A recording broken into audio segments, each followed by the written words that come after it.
Assalamualaikum. Waalaikumsalam. Assalamualaikum. Monggo Ustaz, dalanipun mriki. Wah, ya Allah, luar biasa. Ini kebunnya luar biasa, Bapak.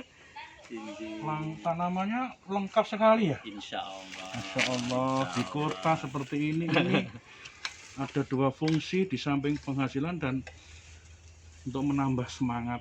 Sama sedekah dua Ustaz. Luar biasa, betul. Sedekah dua. Luar biasa. Supaya katanya di tengah kota itu sudah Iya. kurang begitu banyak uduannya. Betul. Kang inggar-inggar penggalih, Injih. inggar-inggar sariro, Injih. sampun purno, Injih. terus saged manfaati Bapak. Amin, amin. Ya Ceritanipun ngaten Ustaz. Jadi setelah saya pensiun menikah, kantor kula dados kathah. Masya Allah, luar biasa. Warung nggih kantor, kebon nggih kantor, pundi-pundi dados kantor Ustaz. Iya. Terus sasampunipun purno malah kathah kegiatan Bapak nggih. Insyaallah. Dan semuanya kegiatannya nuansa sosial kemasyarakatan nggih. Mugi-mugi ngaten Ya Ustaz. Allah. Kula nak niru panjenengan ini. Nggih jumbuh kalian ngenten Kanjeng Nabi khairun nas angfa'uhum linnas. Ternyata saenipun piantun sing kathah manfaatipun. Luar biasa. Ingin sangat Saged ngaten. kangge ngayuh mboten namung donya Bapak Nggih. ning akhirat. Insyaallah. Ustaz. Nggih. Kalau cuma berdiri ngaten nggak kurang enak. Ini tadi etok-etoke ngerampungaken buku hamka yang ulama yang luar biasa. Insyaallah nggih. Nggih. Ini saya pun pujanggawan maupun ulama. Kiai. Subhanallah. Tadi iseng-iseng kita selesaikan. Ngaten Ustaz, monggo. Nggih. Lenggah Ya Allah, rumiyin. nggih, Kalian ngatur nuwun. sarapan. Oh, ngaten. Menunya nasi bancaan desa. Nuansa Jawi nggih. Alhamdulillah. Desa menika ya gudang, yang bongko, ya pelas, ya Wah. tahu tempe. Nggih. Maklum pensiunan Ustaz, makanya sudah harus begitu-begitu. Menika prayogi kembali ke nabati. Kenabati. Utawi ajeng tuku sing larang-larang mboten saged Ustaz. Boten masalah menika panjenengan. Nggih, ayo monggo Ustaz, nggih sarapan rumiyin nggih. Ustaz, ini ki sampun wonten sarapan, ya mohon maaf cuma nasi bancaan dan dibungkus lagi sangat sederhana. Masya Allah luar biasa Bapak. Nggih. Sudah ada makanan pagi. Nggih. Pahala yang luar biasa itu kalau bersedekah berupa makanan Bapak dibayar kontan oleh Allah. Amin. Mugi-mugi ngaten Ustaz. Monggo ayo. Nggih. Monggo dipun dahar nggih. Monggo dipun dahar.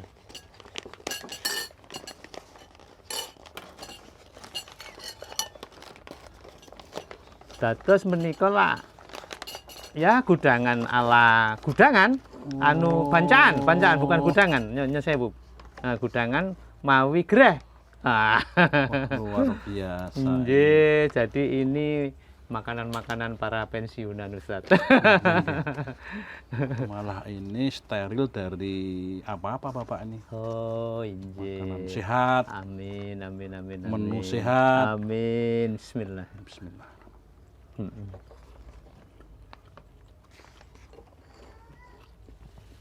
A'udzubillahi minasyaitonirrajim. Bismillahirrahmanirrahim. Assalamualaikum warahmatullahi wabarakatuh. Assalamualaikum warahmatullahi wabarakatuh. Para YouTuber yang sangat saya hormati dan tresnani, Ustadz Ngatino yang sangat juga saya hormati. Pada pagi hari ini alhamdulillah kita bisa bertemu di komplek Kandang Kebu, rumah antik yang insya Allah udaranya cukup segar Ustadz. Segar. Injih, kita mau ngobrol-ngobrol tentang seputar korban. Karena ini sudah masuk bulan Zulhijjah. Sampun masuk? Sudah. Injih. Ya. Sudah masuk dan insya Allah mangke tanggal 10 Tanggal 20 Juli Juli 20 Juli bertepatan tanggal 10 10 Zulhijjah. Injih. Dan insya Allah tanggal 10 nanti saudara-saudara kita itu mabit di Mina untuk melempar jumroh, dan sudah 2 tahun ini saudara-saudara kita muslim di tanah air tidak bisa mengikuti ibadah haji, Ustaz. Nggih. Nggih. Ini suatu bentuk keprihatinan Nggih. dengan adanya musibah pandemi corona ternyata berdampak juga pada pelaksanaan ibadah haji. Ibadah haji. Nggih. Sudah 2 tahun berturut-turut ternyata bagi negara kita tidak bisa memberangkatkan. Berarti kalau satu angkatan itu ada 210, 200 itu reguler, yang 10 itu yang plus. Berarti Nggih, kalau 2 tahun berarti kan 420. 420.000 Terpaksa antriannya mundur lagi, mundur Bapak. lagi. Ini harus butuh kesabaran. Ternyata corona itu memang tidak digendaki, tapi karena sudah kodrat Allah, kita wajib sabar dan tawakal. Mungkin Dengan harapan nggih, COVID segera ditarik kembali oleh yang memberi, yaitu Allah Subhanahu wa taala. mungkin ini juga merupakan kebaikan penundaan ibadah haji ini. Kita berharap begitu.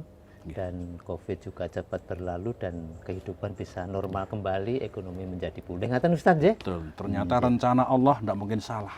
Insya Harus Allah. kita sikapi dengan sabar dan tawakal, juga ikhtiar. Ikhtiar. Nggih. Ngaten Ustaz, ini sudah tentang seputar kurban ya Ustaz. Iya, Ada beberapa hal yang ingin kami tanyakan, terutama yang berkaitan dengan kesalahpahaman di masyarakat. Salah satunya itu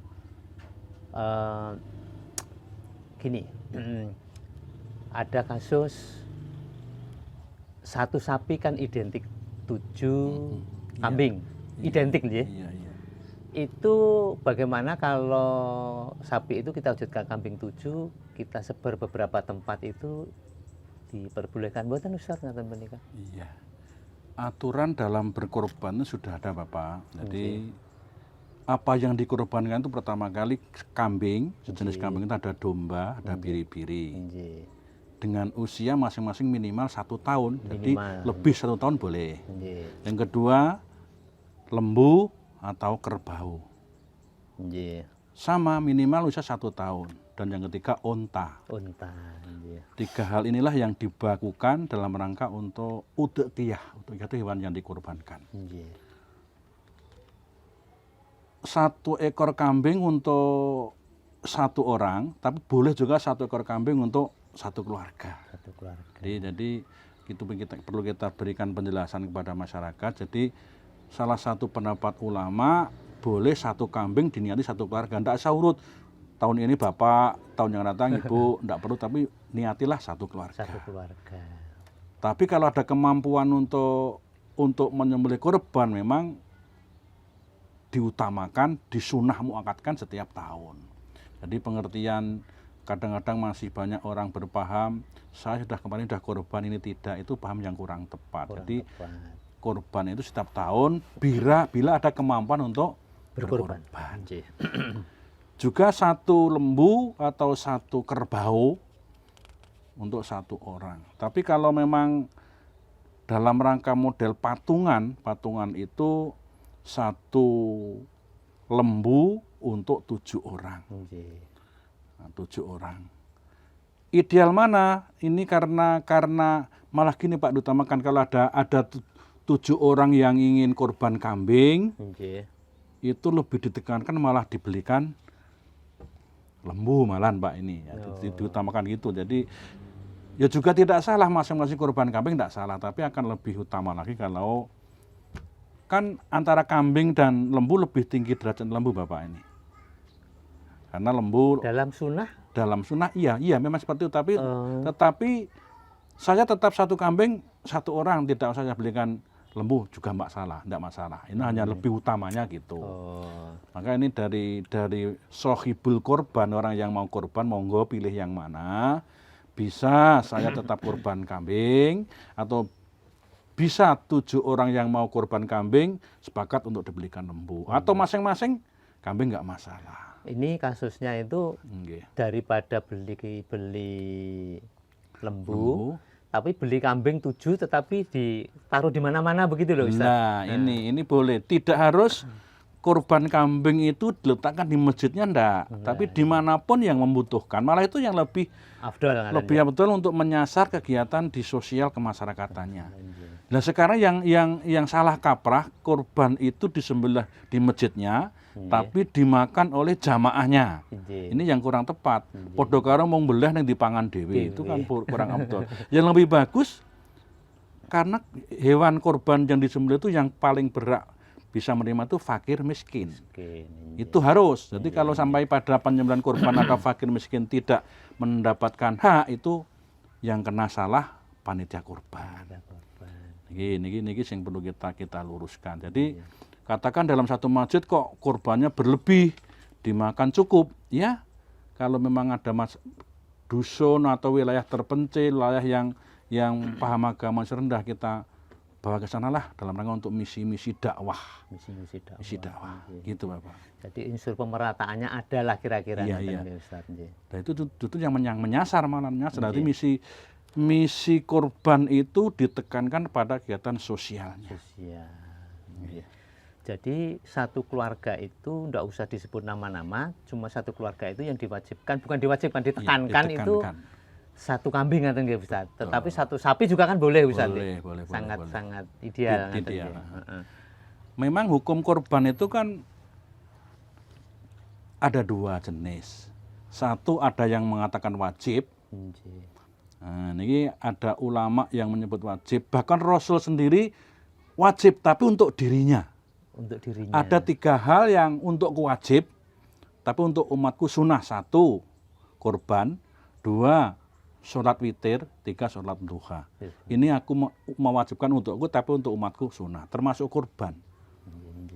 Tapi tatarannya sunnah menjadi muakkad. Maka ada pendapat ulama hukum kurban itu hukumnya sunnah karena mengacu kepada sabda Rasulullah.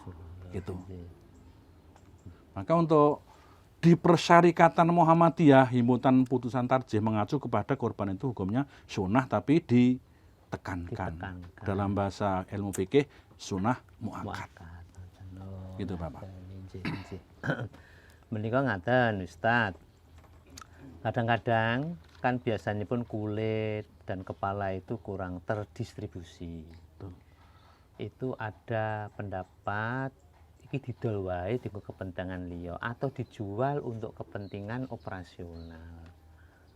Menika terus pundi Ustaz? Menika terus terang kathah menika. Atau ngaten menika kulit dan kepala itu dipakai untuk tukar yang menyembelih. Sering terjadi kan ngaten Ustaz. Nah, inilah kesalahan dari panitia kurban di dalam pentasorupan. Jadi hewan kurban itu tidak boleh digunakan upah yang menyembelih, tidak boleh. Yang bertanggung jawab untuk apa Pak? Untuk rampe menyembelih ya itu ya sohibul kurban. Katakan menyembelih 1 kambing, biaya menyembelih ada berapa? 50.000. Lah 50.000 itu yang bertanggung jawab sohibul kurban. Jadi tidak dibenarkan daging kurban digunakan upah yang menyembelih. Ataupun mungkin kepalanya atau mungkin kulitnya tidak boleh. Tetap harus operasional. Ya itu memang tanggung jawabnya bagi sohibul kurban. Ini yang perlu kita jelaskan di masyarakat karena ternyata masih simpang siur. Malah kathah wonten dusun-dusun ngaten menika golek praktise wis iki nggo upah ngaten menika. Ndak dibenarkan padahal hukumnya ndak boleh, dilarang. Dilarang. Jadi terus harus habis untuk dibagi ngaten. Harus habis. Termasuk kulit menika Ustaz. Termasuk kulit semua rangkaian dari organ tubuh binatang yang disembelih. Itu harus dibagi habis untuk kemaslahatan. Iya, kemaslahatan. Ada sunnah Ustaz. Sohibul kurban. Jadi kalau sudah berazam berniat itu mulai tanggal 1 sampai 10 katanya, bukan katanya ini. Ini memang betul begitu ya Ustaz, untuk tidak memotong kuku dan tidak memotong rambut ngaten nggih Ustaz. Betul. Jadi ketika Sohibul Kurban sudah memasuki bulan Zulhijjah tanggal 1 nggih. sampai pada hari nahar, hari penyembelihan, Nggih. memang tidak dibenarkan untuk memotong kuku dan memotong rambut. Rambut, nggih.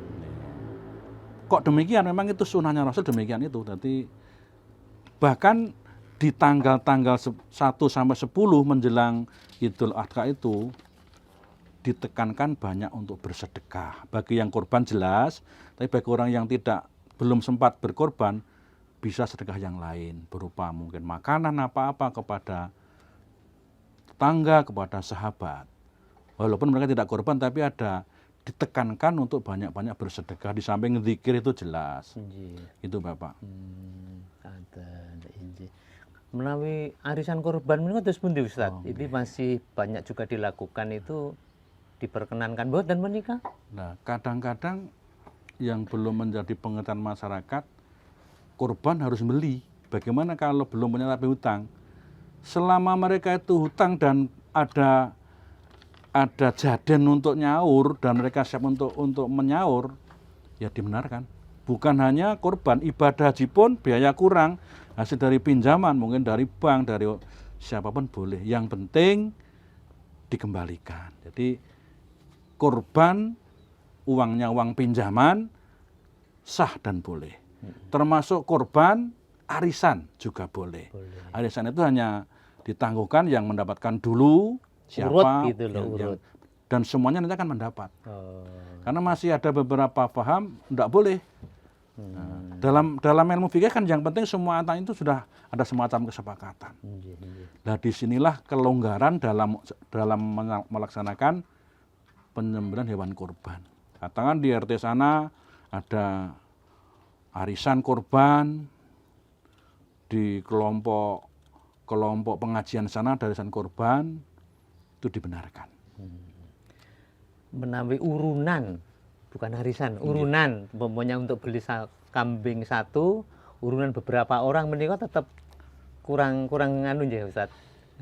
Ya, ini walaupun menurut syar'i belum memenuhi syarat, tapi juga tidak disalahkan. Contoh sekolah.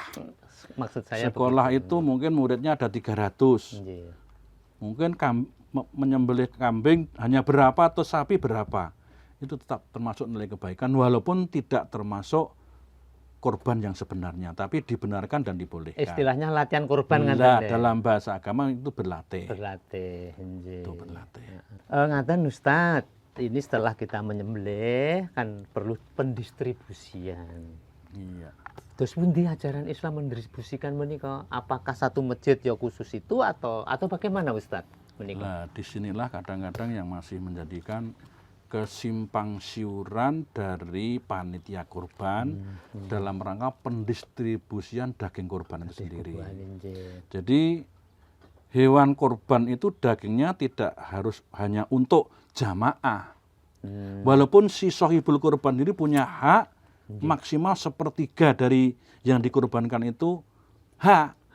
Diambil boleh, tidak diambil pun tidak masalah, tapi punya hak. Kadang-kadang itu pun dalam pengambilan hak pun masih simpang siur. Nah, ini yang perlu diluruskan. Yang paling sangat menjadikan polemik di masyarakat setelah daging kurban disembelih itu, ya tidak hanya untuk jamaah, tapi kalau itu memang berlebih, perlu untuk didistribusikan keluar daerah. Termasuk non-muslim nggak Ustaz? Sama, jadi yang namanya sosial, Islam itu tidak pandang bulu. Namanya kegiatan sosial kemasyarakatan itu siapapun, kapanpun, dimanapun dibenarkan. Ya, termasuk non-muslim tadi juga Ustaz? Non-muslim, kalau memang mau tetangga atau siapapun yang mereka memang perlu ditolong, bantu. Bagaimana nilai pahala? Pasti berpahala menolong orang, menolong anjing pun yang akan mati pun berpahala, apalagi itu sesama manusia. Yang beda kan hanya akidah, tapi mereka juga manusia. Yang perlu kita tolong. Makhluk Allah juga. Ya, makhluk Allah juga. Yang... Siapa tahu setelah mereka itu didekati, mereka akan diberi hidayah oleh Allah, siapa tahu. Tersentuh lah kira-kira. Tersentuh lah hatinya, siapa tahu. Dan inilah misi korban itu jangan hanya lingkup kecil, tapi cakupannya luas. Harus punya cakrawala pandang yang luas, karena misinya misi misi sosial. Sosial. Tak ubah seperti peristiwa zaman Nabi Ibrahim alaihissalam dengan Ismail. Kan ini napaktilah sejauh mana pengorbanan Ibrahim terhadap anaknya. Maka dilestarikanlah ajaran atas doa Nabi Ibrahim sampai kepada umat Nabi Muhammad. Walaupun peristiwa untuk korban itu baru dimulai sejak tahun 2 Hijrah di zaman Nabi Muhammad. Zaman Nabi Muhammad. Tapi sebenarnya peristiwanya sudah lama. Tapi itu memang nampak tilas. Nampak tilas itu mengingat perjuangan Abul Anbiya. Maka Nabi Ibrahim mendapat julukan Abu Anbiya, bapaknya para nabi, karena di antara 2 anaknya semua menjadi nabi dan doanya mabrur, makbul untuk menjadikan makmurnya Mekah dan Madinah. Cikal bakal Mekah kan karena peristiwa Siti Hajar dengan Ismail, Bapak. Ismail, betul. Dikala itu lama Nabi Ibrahim tidak punya putra. Iya. Setelah punya putra dengan Siti Hajar, kalau nggak salah Iya, itu betul, Ustadz betul. itu waktu masih jemagar istilahnya kalau dalam bahasa Jawa itu seneng-senengnya orang tua punya anak begitu kok disuruh disembelih. Lah itulah ujian yang luar biasa. Iya. Sudah berumah tangga yang cukup lama dengan istri pertama Syarah, Iya.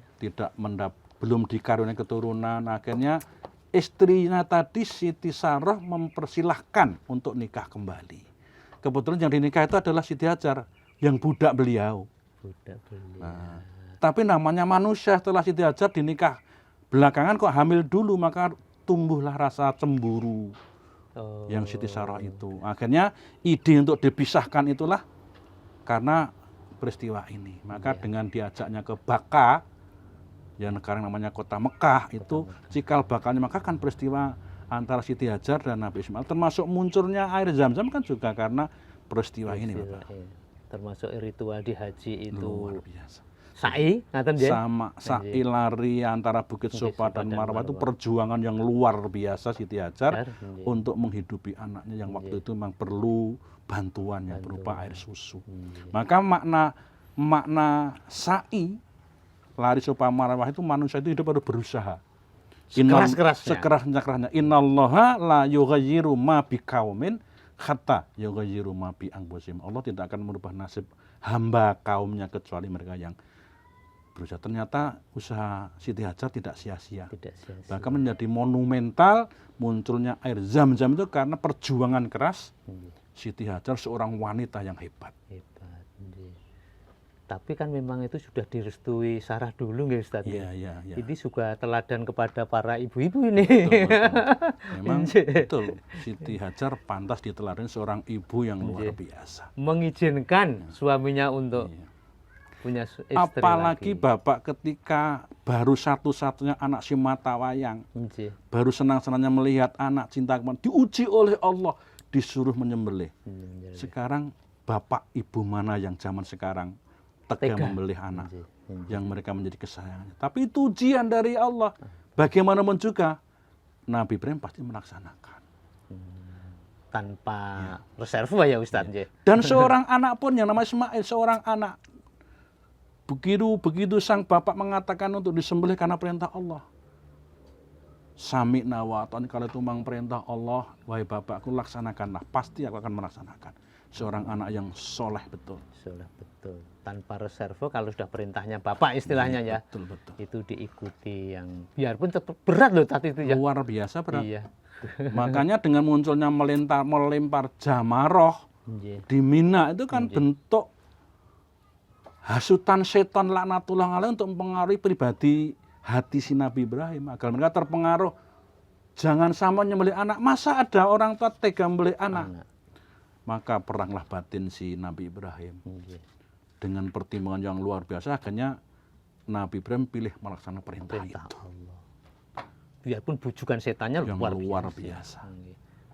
Wah, ini peristiwa itu sangat monumental semua.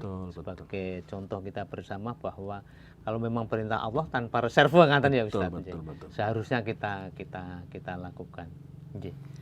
Jadi kesabaran Nabi Ibrahim, kesabaran Siti Hajar, kesabaran Ismail patut kita teladani.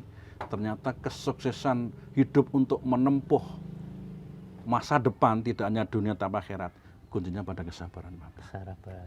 Wasbir innallaha ma'as-sabirin. Bersabarlah kalian Karena orang yang sabar itu menjadi kasih sayang Allah. Kasih sayang luar biasa. Itu mudah diucapkan, sulit ya Ustadz? Ya betul. Iya, harus betul. berlatih itu untuk sabar itu. Memang perlu sabar itu penuh latihan, penuh diuji, iya. hati kita perlu diuji. Diuji. Iya. Karena hati itu kan ada macam-macam Bapak, ada yang hati selamat, kolbun salim, ada kolbun marid, kolbun mayit. Iya. Kolbun salim hati yang selalu dalam hidayah Allah, selalu dalam genggaman Allah. Kolbun marid hati sakit, kadang-kadang iman itu pasang surut.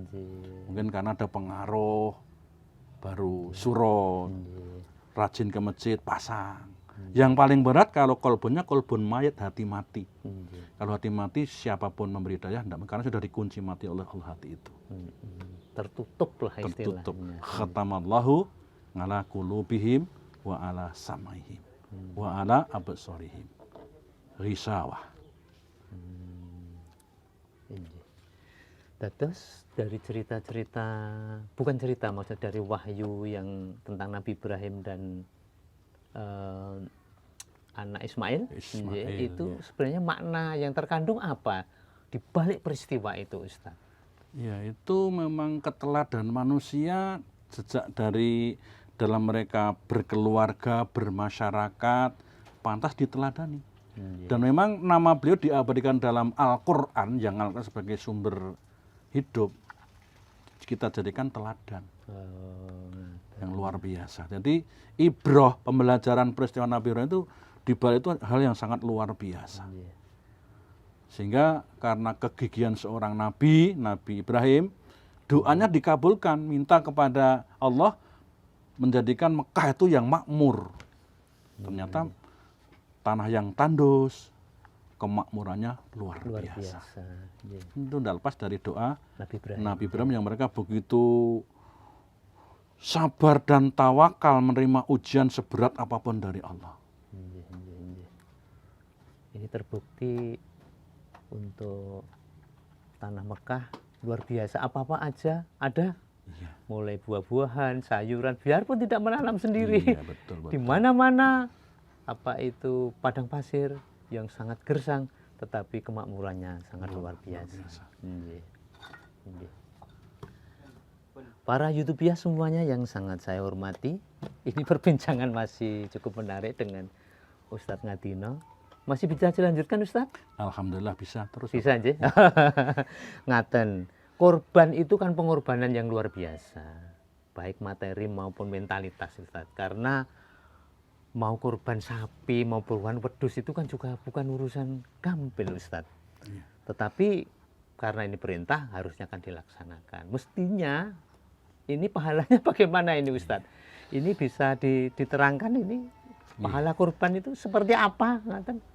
Maka dikatakan Idul Kurban atau Idul Adha. Mengambil intisari dari korban itu dari kata korban, koroba yukoribu korbanan. Pendekatan diri kepada Allah. Yang berupa materi. Maka ujian yang paling berat dari Allah setelah orang dititipinya tentang materi.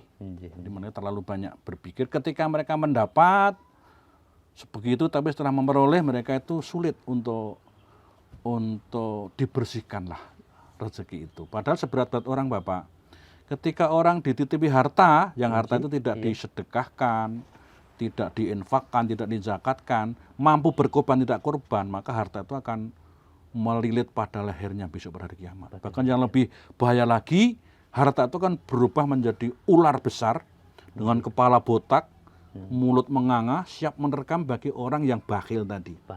Bakhil itu orang yang mereka mampu korban tapi tidak mau korban, itu termasuk bakhil.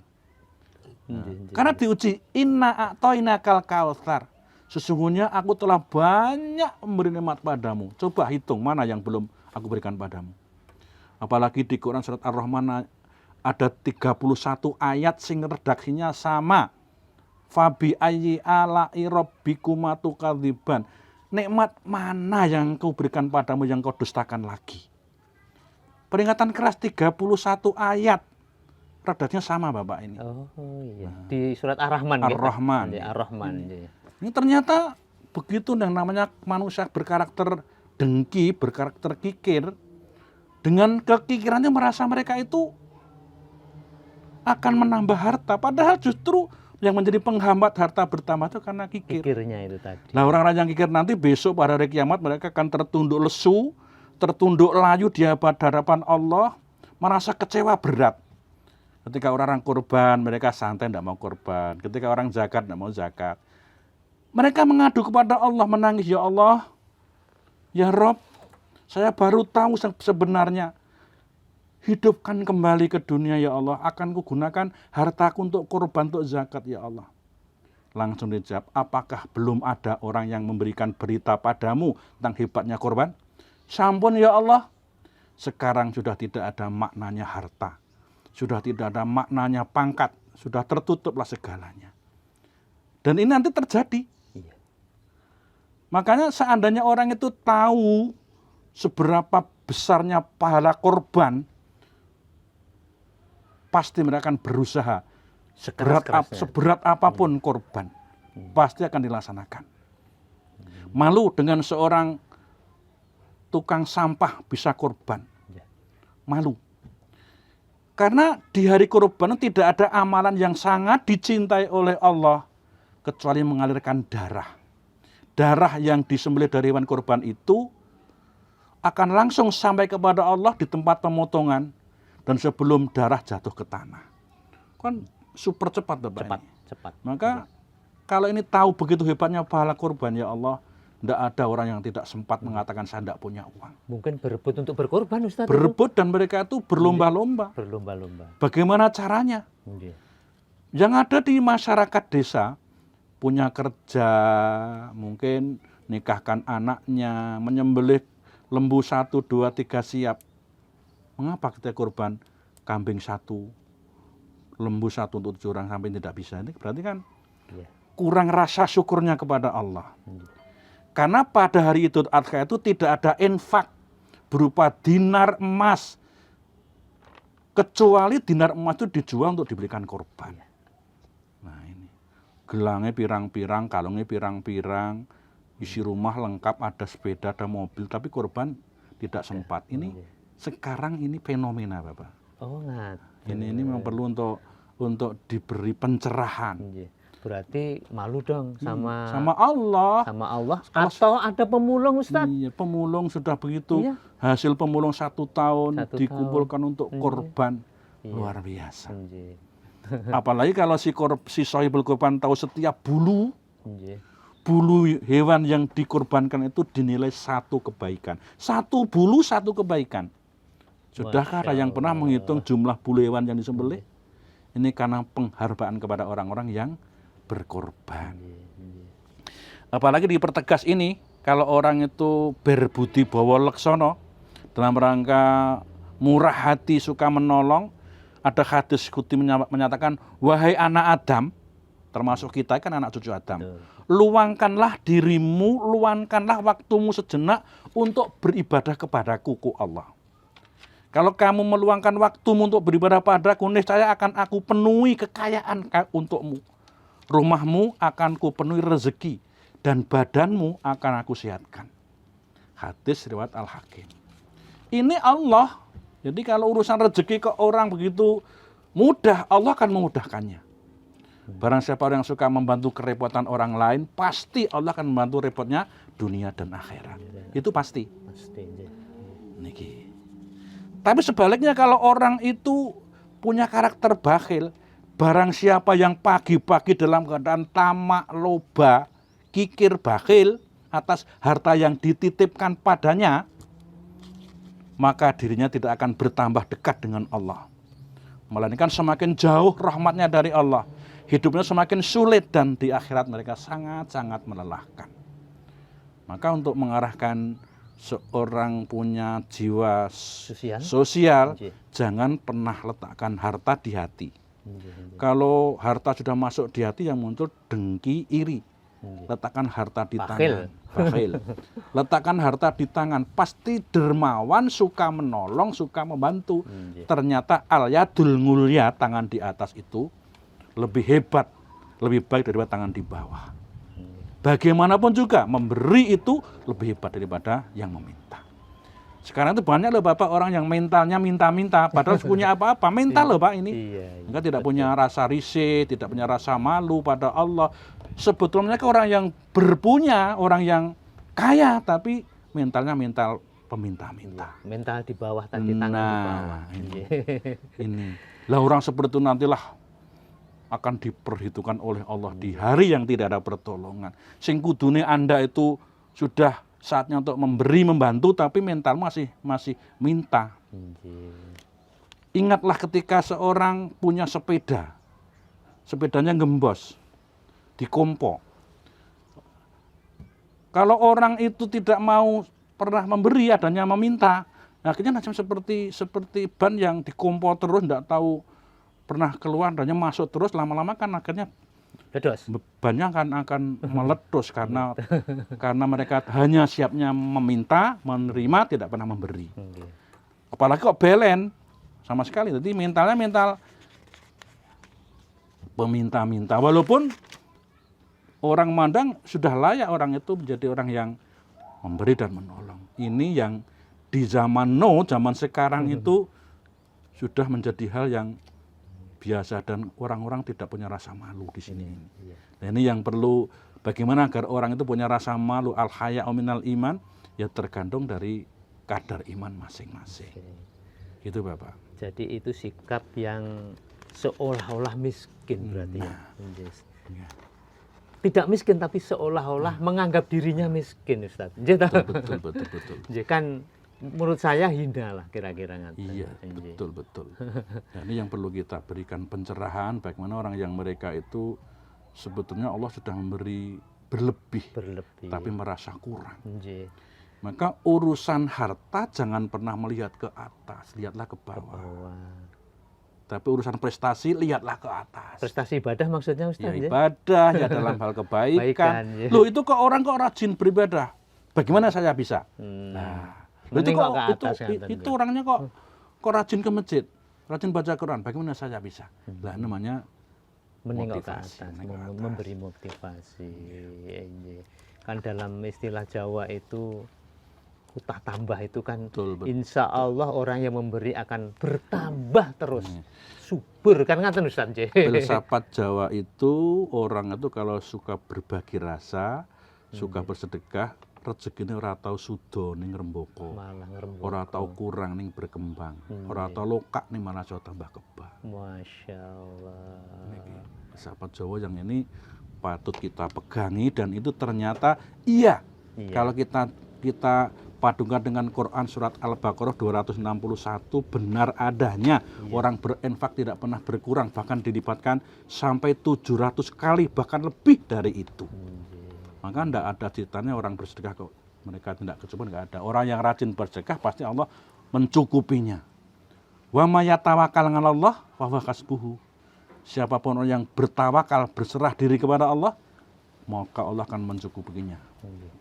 Wa yarzuqhu min haitsu la yahtasib. Bahkan Allah akan memberi rezeki yang datangnya tidak disangka-sangka.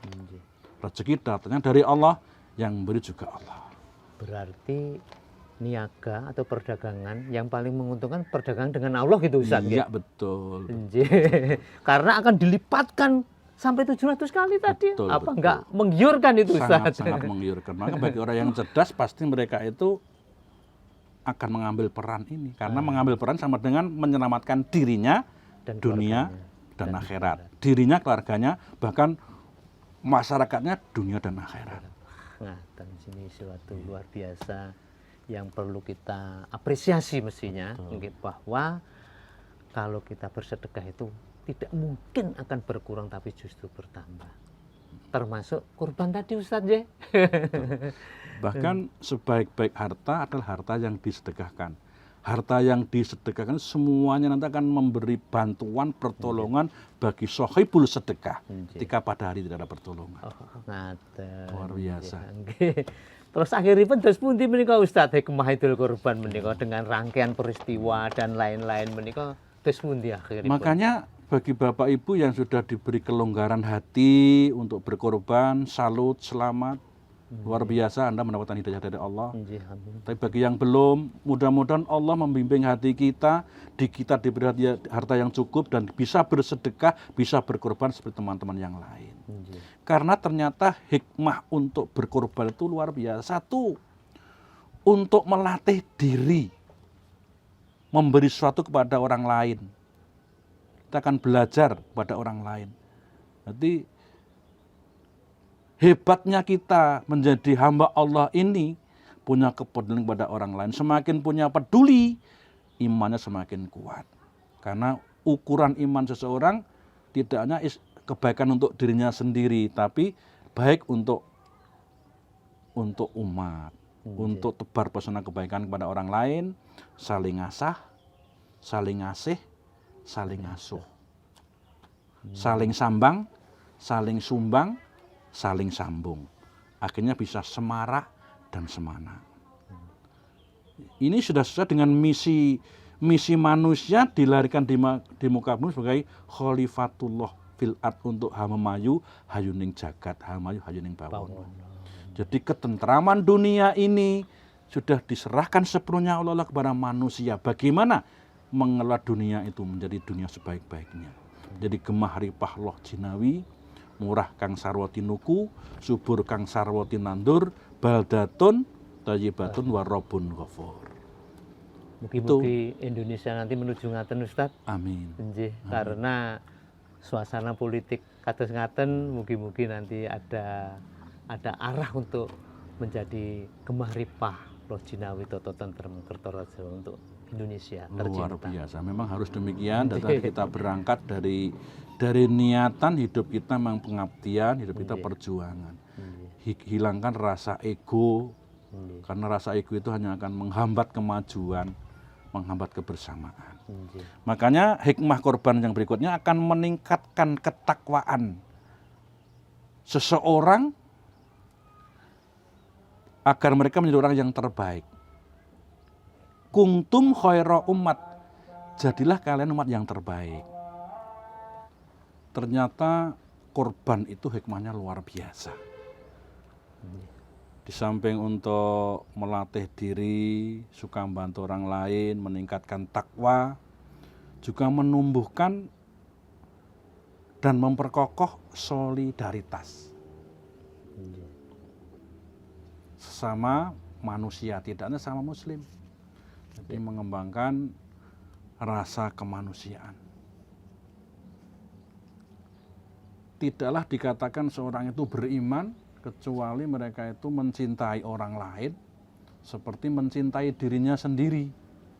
Nah, ini sulit mencari orang yang mereka itu tebar pesona kebaikan kepada orang lain. Karena ini tolak ukurnya. Maka misi kurban itu diantaranya untuk menumbuhkan dan memperkokoh solidaritas sosial kepada sesama manusia. Juga hikmah Idul Kurban itu karena ini napak tilas dari Abul Anbiya Nabi Ibrahim alaihissalam dengan kita membudayakan, tidak hanya sekedar membudayakan dan mengembang suburkan tentang kurban di masyarakat biar tidak punya pemahaman yang miring, maka perlu untuk diberi penjelasan yang benar sesuai dengan konteks agama. Nabi Ibrahim kan bapaknya para nabi, jadi munculnya kurban tidak lepas dari momentum peristiwa Nabi Ibrahim. Punya anak satu Nabi Ishak, dua Nabi Ismail. Nah, dari keturunan Nabi Ismail itulah berkembang sampai ke rumpun Nabi Muhammad. Sehingga Nabi Muhammad sebagai khotamun nabiyyin melestarikan seperti disebutkan dalam Quran tentang ajaran untuk berkorban. Ini para YouTubers yang kami hormati, hikmahnya kurban ternyata luar biasa, tidak hanya untuk dirinya sendiri untuk membentuk kesolehan sosial, kesolehan individual, tapi kesolehan sosial, tebar pesona kepada orang lain. Termasuk sesama bukan sama muslim saja Ustaz ya? Betul. Maka untuk memperkokoh solidaritas sosial, persatuan dan kesatuan, al mu'minu lil mu'mini kalbunyani ya syudduhu ba'duhu ba'dun. Orang mukmin satu dengan yang lainnya seperti bangunan, tembok yang saling kuat menguatkan antara satu dengan yang lain. Tembok yang kokoh terdiri dari aneka kesatuan, ada pasir, ada semen, ada batu, ada air, disatukan di format yang begitu indah, muncullah kekuatan yang luar biasa. Inilah misi ibadah kurban yang memang telah digali oleh Nabi Ibrahim dan dikembang suburkan sampai pada Nabi yang terakhir, Nabi Muhammad. Demikian Bapak. Nggih. Terima kasih banyak Ustadz Ngadino atas pencerahannya. Para YouTuber semuanya yang sangat saya hormati, demikianlah bincang-bincang kami dengan Ustadz Ngadino, seorang aktivis dakwah yang berasal dari Jatipuro, katanya ya, Ustadz? Jatipuro. Jatipuro, dan juga bekas ASN di Kemendikbud ya? Kemendikbud.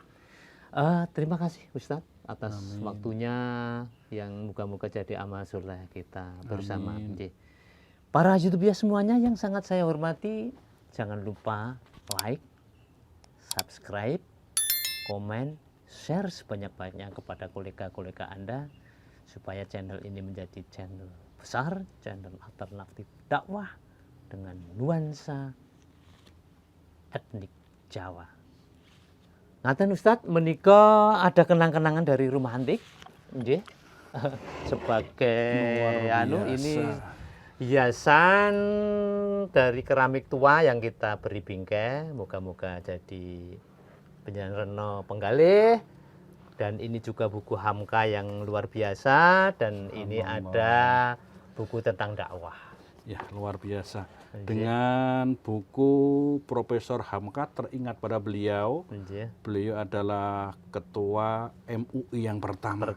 Termasuk sastrawan yang luar biasa. Pujangga malahan. Bahkan menjadi pujangga besar dengan beberapa pantun dan puisinya. Insya Allah kami terima, mudah-mudahan barokah Bapak. Amin. Buku adalah jendelanya ilmu. Amin, amin, amin. Moga-moga barokah. Amin, amin, amin, amin. Bapak, ini ada makanan ciri khas desa, namanya mbili. Ciri Jatipuro maksudnya. Jatipuro, namanya polok pendem, tapi makanan banyak dicari orang karena ada khasnya tersendiri. Apalagi untuk mensuplai masa pandemi tentang ketahanan pangan. Insya Allah bermanfaat ya Pak. Amin, amin, amin. Jadi ini namanya khasnya apa tadi Pak? Ya polok pendem mbili. Mbili, mbili. Ada mbili, ada suwek itu nggih. Ya, mbili, suwek, garut, bote, dan lain-lain. Apalagi singkong ketan dan singkong jalak tawanya selalu dirindukan juga. Nanti kapan-kapan saya tak sowan ke sana. Ini matur nuwun. Ini betul. Jadi Ustadz Syihab juga memberi anjuran bahwa nanti suatu saat kalau ada kekeringan itu disuruh menanam polok pendem sebagai ketahanan pangan. Nggih, matur nuwun Ustadz. Nggih. Dan saya melihat kebun Bapak luar biasa ya ini. Tanamannya macam-macam, ada kurma yang aneka ragam kurma juga banyak. Ini pisang macam-macam ada. Ini untuk melengkapi koleksi kebun Bapak. Jane mboten kebun kula tok, kebune dengan menika pekebun baru yang pensiunan dari Bontan. Ya bagusnya Allah, yang nyerahkan penjenengan langsung Pak ada.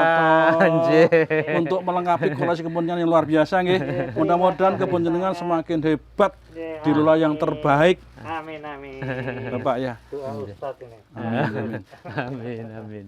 Nanti ditanam nih, biar tumbuh dan berbuah. Amin, amin Bapak. Amin. Para YouTuber semuanya yang sangat saya hormati, ini sudah di penghujung acara dan sudah cukup lama Ustadz kita berbincang-bincang. Dan terima kasih adik saya Broto juga sudah kebetulan tadi mampir ke sini untuk menyemarakkan acara ini. Hampir tiap hari ke sini. Jadi istilahnya meniti karir di kebun gitu aja lah. Karir kedua. Karir kedua. Namanya karir kedua. Insya Allah. Ngaten para YouTuber semuanya, mangan kacang karo roti. Ayo sembayang karepen pati. Wabillahi taufik wal hidayah. Fastabiqul khairat. Assalamualaikum warahmatullahi wabarakatuh. Assalamualaikum.